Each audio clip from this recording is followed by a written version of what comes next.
सभी मित्रों को प्रणाम। सदगुरुदेव और गुरु माँ को नमन। नमस्कार। आज की प्रश्नोत्तर चर्चा में आप सभी का स्वागत करती हूँ। गुरुदेव, कुछ प्रश्न आए हैं, अगर आपकी आज्ञा हो तो प्रारंभ करें। बिल्कुल स्वागत है आपके सवालों का। एक मित्र का प्रश्न आया है, ध्यान विधि द्वारा जब आप हमें समाधि में ले जाते हैं तो असीम शांति का एहसास होता है, लेकिन जब भक्ति मार्ग समझाते हैं तो भक्ति में डुबकी नहीं लगती, ऐसा क्यों होता है? अलग अलग लोग हैं और उनके लिए अलग अलग प्रकार के मार्ग हैं।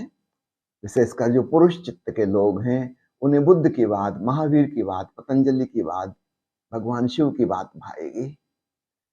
जो भक्ति मार्गी हैं उनको ये वाली बातें नहीं भाएंगी। उनको ध्यान में डूबकर, साक्षी भाव में डूबकर शांति नहीं मिलेगी, वो डूब ही नहीं पाएंगे। हाँ, भक्ति में मीरा के संग, सहजों के संग, दयाबाई के संग, नारद मुनि के संग, शांडिल्य ऋषि के संग वो एकदम भीतर डूब जाएंगे। तो सवाल ये नहीं है कि कौन सा मार्ग सही है, कौन सा गलत है।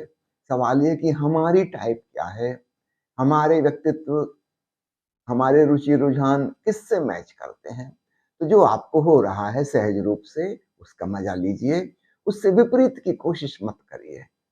अक्सर हमारे अहंकार को चोट लगती है कि जो कठिन चीज है उसको मैं करके दिखाऊंगा। नहीं, ओशो का एक वचन याद रखिए, द इजी इज राइट। जो आसान, जो सरल, जो सहज है वही आपके लिए सही है। तो भक्ति आपको घटित नहीं होती, छोड़िए उसकी चिंता, कोई जरूरत नहीं है। ध्यान का मार्ग पर्याप्त है। धन्यवाद गुरुदेव। एक साधिका पूछती हैं, मैं रिटायर हूँ, ज़्यादातर अतीत के विचारों के प्रवाह से बहुत थक जाती हूँ, विचारों के प्रति दृष्टा भाव नहीं साध पाती हूँ, उपाय बताने की कृपा करें। हे देवी, आप विचारों के प्रति दृष्टा भाव मत साजिए, यह आपका रास्ता नहीं है। जैसे अभी मैंने एक पुरुष से कहा कि भक्ति आपका रास्ता नहीं है, उनको सहज रूप से साक्षी भाव सद रहा है। अब आप कह रही हैं कि विचारों का प्रवाह रुकता ही नहीं, दृष्टा नहीं बन पाती। छोड़िए, आप भक्ति भाव में डूबिए। आप कीर्तन करिए, गायन करिए, नर्तन करिए, कुछ सृजनात्मक कृत्य करिए, प्रकृति से जुड़िए। चारों तरफ विराट परमात्मा का अद्भुत सौंदर्य व्याप्त है, उसका आनंद लीजिए, अहोभाव में डूबिए। आपके लिए यह रास्ता होगा। विचारों के दृष्टा मत बनिए। ठीक है? जी गुरुदेव, बहुत बहुत धन्यवाद। गुरुदेव, अगला प्रश्न आया है, ओशो के अनेक प्रवचनों में सुना है कि ऊर्जा ऊपर ले जाएं, आज्ञा चक्र और सहस्त्रार पर, लेकिन कुछ प्रवचनों में दूसरी बात भी सुनने को मिलती है कि ऊर्जा वापस ना आए तो विक्षिप्त हो सकते हैं। ये विपरीत बातें सुनकर मैं असमंजस में हूँ। एक निर्दोष साधक को क्या करना चाहिए? असमंजस में पड़ने की कोई जरूरत नहीं। अलग अलग वक्तव्य अलग अलग लोगों को दिए गए हैं। अभी जिसकी ऊर्जा बिल्कुल नीचे के चक्रों पर ही है, उससे कहा है कि ऊर्जा ऊपर उठाओ। उसको ऊपर उठने वाली ऊर्जा की महिमा सुनाई। हाँ, जब ऊपर उठ जाएगी, पहुंच जाएगी, तब उससे कहेंगे कि अब यहाँ अटक नहीं जाना है, अब रिलैक्स हो, सहज बनो, नीचे के चक्रों तक भी जाने दो, सभी चक्र तुम्हारे हैं। इसको ऐसा समझो, एक आदमी हमेशा नीचे की मंजिल में रहता था, 7 मंजिला भवन है उसका, लेकिन वो कभी दूसरी मंजिल पर ही नहीं गया। तो उससे कह रहे थे ये सीढ़ियां हैं, ऊपर जाओ, ये पूरी बिल्डिंग तुम्हारी है, क्यों नीचे तह खाने में रह रहे हो। उसको ऊपर के चक्रों की, ऊपर की मंजिलों की चर्चा की कि वहां से ऐसा दृश्य दिखाई देता है, वहां पर शीतल पवन चलता है, और ऊपर जाओगे वहां खुला आकाश दिखाई देता है छत पे। उसको वहां ले जाने के लिए प्रेरणा दे रहे थे, मोटिवेट कर रहे थे। हाँ, एक बार वो छत तक पहुंच गया, 7 मंजिलों की खिड़कियों से उसने झांक झांक कर देख लिया सब तरफ का नजारा। तब उससे कहेंगे अब चलो वापस। तो अलग अलग लोगों से कही गई अलग अलग बातें हैं, इसमें असमंजस में पड़ने की जरूरत ही नहीं। जो पहले से नीचे है उससे अगर कह दो कि अपन फिर लौट के वापस यहीं आएंगे, तो कहेगा फिर ऊपर जाने की जरूरत क्या है, वो अलसा जाएगा। तो शब्दों को नहीं पकड़ें, यह देखें कि सदगुरु ओशो के वचनों के पीछे इंटेंशन, उनका इरादा क्या है।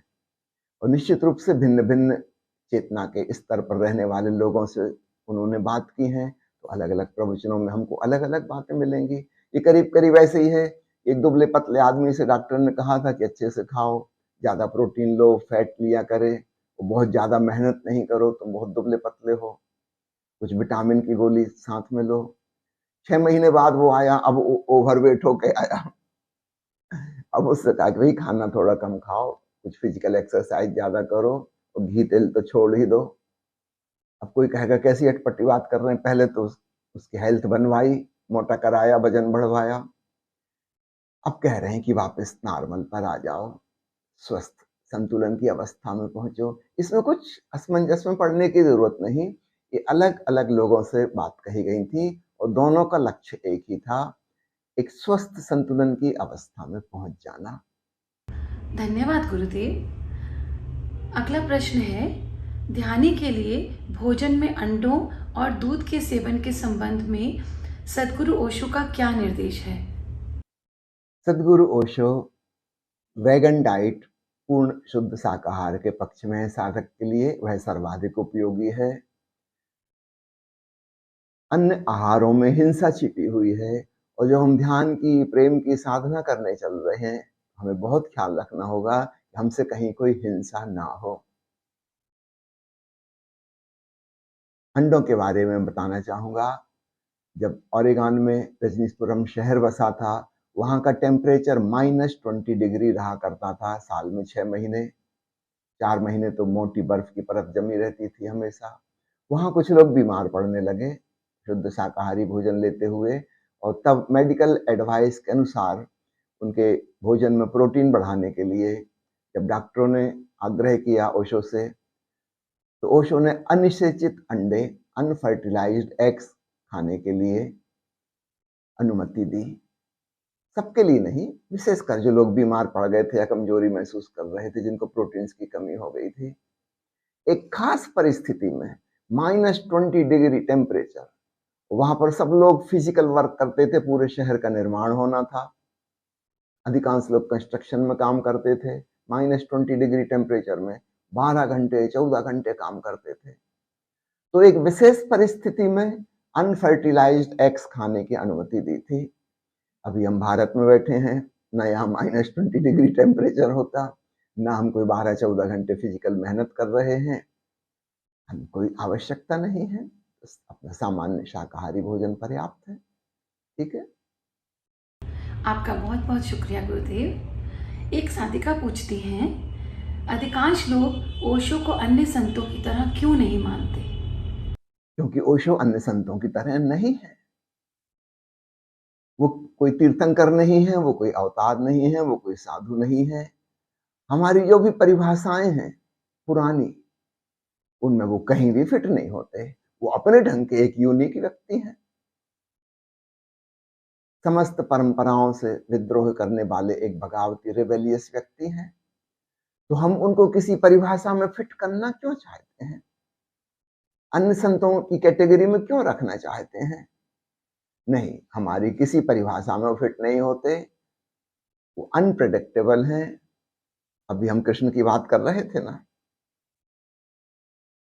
पांचजन शंख और सुदर्शन चक्र, आश्वासन दिया था उन्होंने कि युद्ध नहीं करूंगा, फिर भूल भाल गए आश्वासन, परिस्थिति ऐसी आ गई कि युद्ध में कूद गए। अतीत उनके ऊपर बोझिल नहीं है, वो वर्तमान के इस क्षण में पूरे के पूरे मौजूद हैं और अभी की परिस्थिति जैसी है उसके अनुसार रिस्पॉन्ड करेंगे। वो जो वचन दिया था, कभी दिया था, वो दूसरी परिस्थिति थी। ओशो भी अनप्रेडिक्टेबल हैं और इसलिए किसी परिभाषा में, किसी डेफिनेशन में फिट नहीं होते। तो अन्य संतों की तरह वो हैं भी नहीं, इस भांति उनको देखा भी नहीं जाना चाहिए।